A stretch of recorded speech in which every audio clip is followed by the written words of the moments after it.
Guess what we're going to make today? We're going to make some delicious and hearty black-eyed pea soup. It is not just delicious and hearty though, it's also lucky. Did you know that some of the foods in a Southern tradition are considered lucky, like black-eyed peas, pork, and collard greens, and we put them all right here in a delicious bowl of soup. So it's going to take less than an hour in an Instant Pot, and you're going to get a wonderful New Year's Day meal out of it. But it's not just for New Year's Day, you can make it literally any day of the week. All right, let's talk about ingredients for a couple of minutes and then we're gonna start cooking. So first, black-eyed peas, the star of the soup, of course. But if you don't feel like making black-eyed peas or if you don't have any, you can substitute other small beans. In pressure cooker, bean cooking difference is only a couple of minutes, give or take. So unless you're making really giant beans, which could increase it by upwards of 5 minutes, you should be fine substituting. But peas is what brings us luck, right? This is what we need.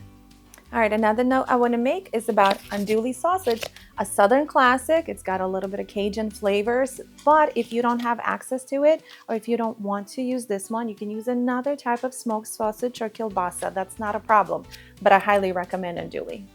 Okay, so when it comes to tomatoes, to add a little bit more flavor, I like to use fire roasted tomatoes. If you don't want to, you can use regular diced tomatoes, but another flavor layer is always good when you're building out that delicious, flavorful soup. Now, the substitution I want to mention is another classic Southern ingredient. It's the collard greens. It is another lucky food by the tradition. So we have black-eyed peas, we got andouille sausage or pork, and collard greens. Put them all together in a soup. So much luck to go around.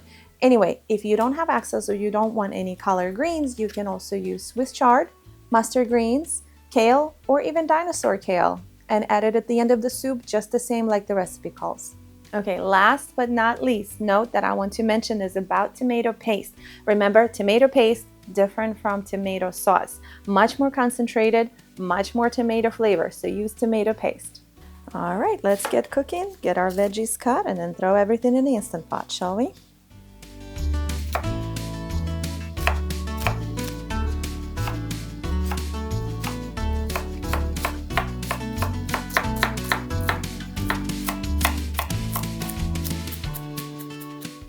Now remember, when you're cutting your meats, switch to a plastic cutting board.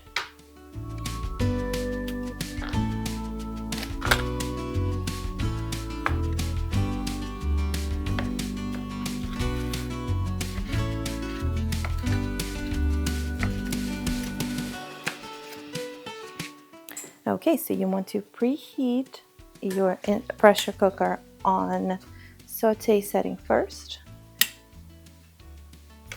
I'm going to cook the veggies. So you want to saute the veggies until they're nice and golden. So the best way to get a nice golden sear on the veggies is to leave them alone for a couple of minutes in between stirring.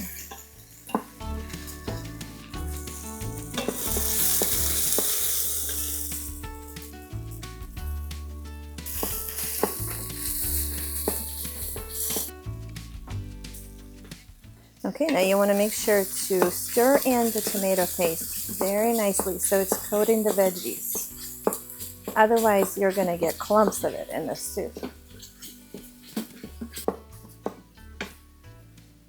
All right, time to add in our sausage and black-eyed peas and tomatoes.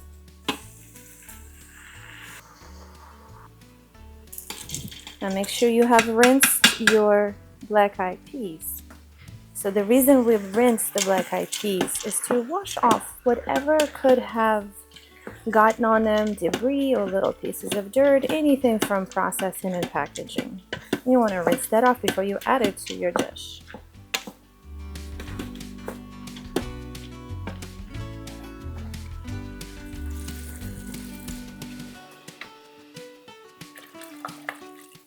Now that we added our broth and water, you want to deglaze the bottom of the pot so there is no seared little pieces of food left over on the bottom. Instant Pot does not like that, and if you have too many stuck on pieces of food on the bottom of the pot, it might give you a burn notice. All right, now we got our seasoning, some garlic powder, thyme, paprika, salt, pepper, a couple of bay leaves. You can adjust the seasoning. You can make it a little spicier. You add a little bit more cayenne pepper. If you want it less spicy, don't add cayenne pepper at all. Now we're not going to add our collard greens until the very end, so do not put them in the Instant Pot before cooking. All right, so remember, anytime you're pressure cooking, always read your manual first. Every pressure cooker is a little different, but you always want to make sure your lid is latched. Usually it will make some sort of a noise to indicate that. Also, your venting is turned from venting to seal. And then we're going to set our pressure cooker to cook on high pressure for 30 minutes. And then you want to do natural release for about 10 to 15 minutes. All right, the saute is off, so we're going to pressure cook. It's set for 30 minutes. It's going to start automatically. All right, while the pressure cooker is doing natural release, let's cut the Swiss chard. So I want to make sure that you washed and dried it first. Then you want to cut out the ribs, because the ribs are too tough to add to anything. They're unpleasant to chew and fibrous. So once you cut out the ribs, you will be nice and easy to slice them.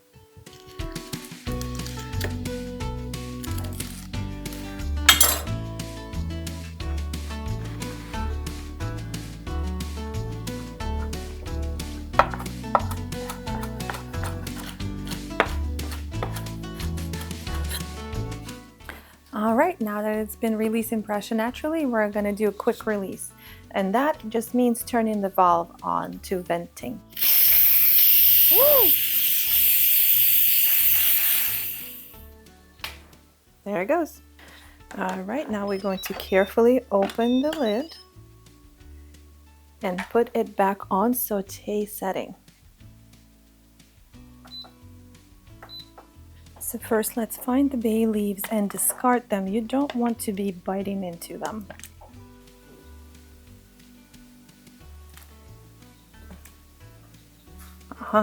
Found it. Okay, now that we found our bay leaves, let's stir in collard greens.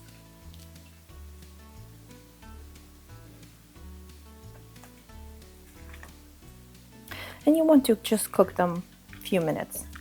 3 to 4 minutes should be enough to nice and soften. And if you're wondering what could be good to serve with this delicious soup, I love to make some homemade buttermilk cornbread. It's sweetened with honey. It's perfect with the soup. You can also make some biscuits or grab a loaf of bread from the market.